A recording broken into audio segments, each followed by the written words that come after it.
자, 지금은 비록 작지만 앞으로 크게 성장할 기업들을 살펴보는 시간입니다. 크게 될 녀석들. 자, 오늘은 이제 실적 시즌을 맞이해서 실적 시즌에 대한 전망과 분석까지 내려보도록 할 텐데요. 큰물쌤 김태수 미국 세무사 화상 연결돼 있습니다. 안녕하세요. 네, 안녕하세요. 네. 자, 먼저 이번 실적 시즌 좀 어떻게 될 건지부터 전망을 들어보고 싶거든요. 어떠세요?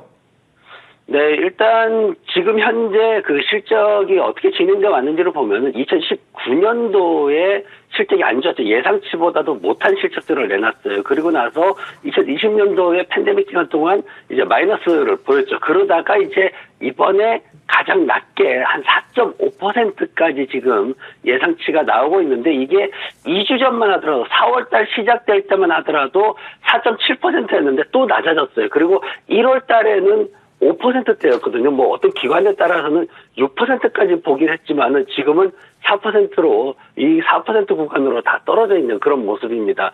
업종별로 보더라도 지금 현재 보면은 금융 쪽에서 좀 많이 하락할 것으로 나오고 있고, 그리고 소비재라든가 그리고 보면은 통신 서비스 이쪽에서 이제 마이너스를 기록할 것으로 그렇게 전망이 되고 있습니다. 반면에 에너지 쪽에서는 250% 이상 상승할 것으로 기대를 하고 있고, 그 외에 뭐 다른 재료라든가 부동산 쪽에서도 상승을 보일 것으로 그렇게 전망을 하고 있습니다. 하지만은 전체적으로 평균치는 S&P 500이 4.5% 정도로 팩트셋에서 지금 전망이 되고 있는데, 이렇게 이제 그 기대치가 낮아지는 이유가 뭔가를 봤더니 사실 1분기 시작할 때만 하더라도 그때 이제 우리가 주요 변수로 얘기를 했던 것들이 뭐냐면은 원자재 가격 상승이라든가 우크라이나 전쟁이라든가 오미크론 유행하는 거, 이런 것들이었는데, 지금은 시장에서 인플레이션이 너무 높게 나오고 있죠. 이게 지금 떨어지지 않으니까 이 부분하고 연준에서의 긴축 정책들, 그리고 경기 침체에 대한 우려감, 이런 것들 때문에 지금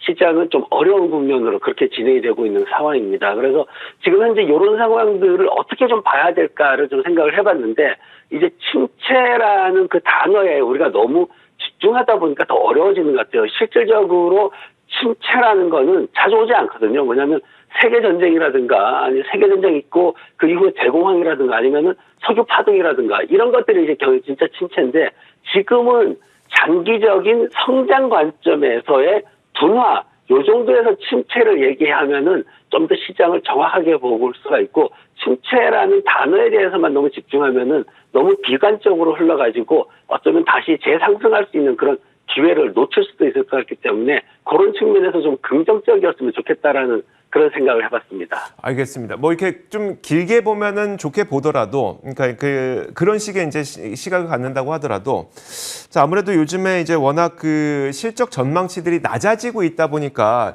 이번 실적 시즌에는 좀 어떤 관전 포인트를 가져가야 되는지도 좀 핵심이 될 것 같거든요. 어떠세요? 지금 보면 은행주들이 좀 엇갈리게 좀 나오고 있어서 불안감을 좀 심어놓고 있어요. 근데 이제 그걸 자세히 보면은 이제 JP모건이 가장 이슈가 됐거든요. JP모건 같은 경우에 지금 보면은 제가 이제 JP모건 실적을 간단하게 요약 실적을 가져왔는데, 지금 보면은 매출이라든가 아니면은 은행의 고유 영업 수준인 이자 마진 같은 경우에는 예상치를 모두 충분히 충족시켰습니다. 하지만은 이제 순이익이 조금 모자랐어요. 예상치보다 조금 모자랐는데 전년 동기보다 많이 떨어졌다, 이제 이렇게 나왔는데, 지금 거의 대부분의 기업들이 전년 동기보다 많이 떨어질 거다라는 건 우리가 예상을 해야 됩니다. 근데 이제 은행 같은 경우에는 하나 더 거기에 추가되는 게 뭐냐면은 대손 준비금을 쌓아놨던 거를 갖다가 그동안 끄집어냈었거든요. 근데 불안해지니까 다시 또 집어넣고 있어요. 그러다 보니까 이런 어떤 비용이나 이런 것들이 증가하면서 실적 부분에 있어가지고 기대치에 조금 못 미치는, 이런 순이익 부분이 조금 못 미치는 그런 결과가 나왔기 때문에, 이걸 크게 어떤 뭐 이슈화 해가지고 정말 안 좋은가 불안감을 가질 필요는 없을 것 같습니다. 제가 이제 주요 기업들 이번 주 다음 주에 주요 기업들 다 나오거든요. 그래서 첫 번째로 이제 먼저 하락하는 쪽으로 나오는 기업들 제가 뭐 모아봤어요. 봤더니 생주식들이 여기에 많이 포진해 있습니다. 아마존이 지금 마이너스 40%나 하락할 거라고 되어 있고요. 넷플릭스 같은 경우에도 마이너스 22%, 그리고 메타, 페이스북이죠. 메타 같은 경우에도 마이너스 20%, 그리고 알파벳까지도 지금 마이너스 3%대의 하락을 지금 예상을 하고 있고, 뭐 보잉 같은 경우에는 거의 80% 정도 하락할 거라고 예상을 하고 있죠. 그래서 이런 회사들이 지금 실적이 저조하기 때문에 또 주의를 해야 됩니다. 실적 저조하게 나오는데 무리하게 앞당겨서 들어갈 필요는 없거든요. 그리고 반면에 또 올라가는 종목들도 제가 찾아봤더니 테슬라 같은 경우에는 300% 넘게 에너지 주식들보다도 더 높게 지금 예상이 되고 있고, 그리고 마이크로소프트는 역시 성장주의 어떤 면모를 가지고 있습니다. 10% 넘게 상승할 것으로 전망이 되고 있고, 애플 시장 주도주죠. 가장 최고인 애플이 지금 2%대 그래도 많이 이제 떨어지긴 했지만 그래도 성장할 것이다. 이렇게 지금 전망이 되고 있습니다. 그래서 이런 측면에서 긍정적인 주식들을 좀 많이 봐야 되고요. 그리고 특히 중요한 거는 수익이 나고 있는 가치형 중소형주의 성장성에 좀 주목을 해야 됩니다. 그냥 큰 주식보다가는 시장에 휩쓸릴 수 있어요. 하지만은 2018년도에 금리 인상 시기에 시장이 되게 어려운 국면에서도 이 소형주들은 엄청나게 또 성장을 했기 때문에 그런 쪽에서 기회를 찾으시면은 충분히 수익을 낼 수 있을 것 같습니다. 네, 알겠습니다.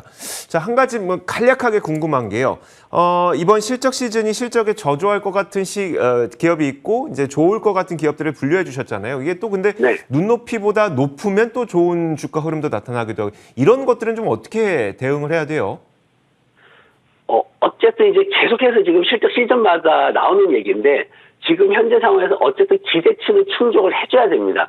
기대치를 충족하지 않은 상황에서 그 뒤를 볼 수가 없고, 그리고 또 하나는 뭐냐면은 2분기 실적 예상치가 나옵니다. 항상 이제 기업에서 발표할 때 2분기 실적 가이던스를 회사 측에서 내놓게 되는데 그게 팩트셋에서 나오는 예상치하고 비교했을 때 충족할 수 있느냐 없느냐가 또 하나의 어떤 기준이 될 겁니다. 그래서 그런 부분들까지 보면서 이 회사의 앞으로의 주가 흐름을 예측을 하시면은 좀 도움이 되실 겁니다. 네, 알겠습니다. 어쨌든 이제 실적이 좋을 것 같은 그런 기업들 쪽으로 우리가 눈길을 돌리는 게 훨씬 당연히 맞는 말이겠죠. 자, 지금까지 저희가 크게 될 녀석들 이번 실적 시즌 전망까지 한번 살펴봤습니다. 큰물생 김태수 미국 세무사와 함께 이야기 나눠봤습니다. 고맙습니다. 네, 고맙습니다. 자, 저희가 준비한 소식 여기까지고요. 이어지는 출발 성공 투자도 많은 시청 부탁드리겠습니다. 저희는 내일 같은 시간에 찾아오겠습니다. 함께해 주신 여러분 고맙습니다.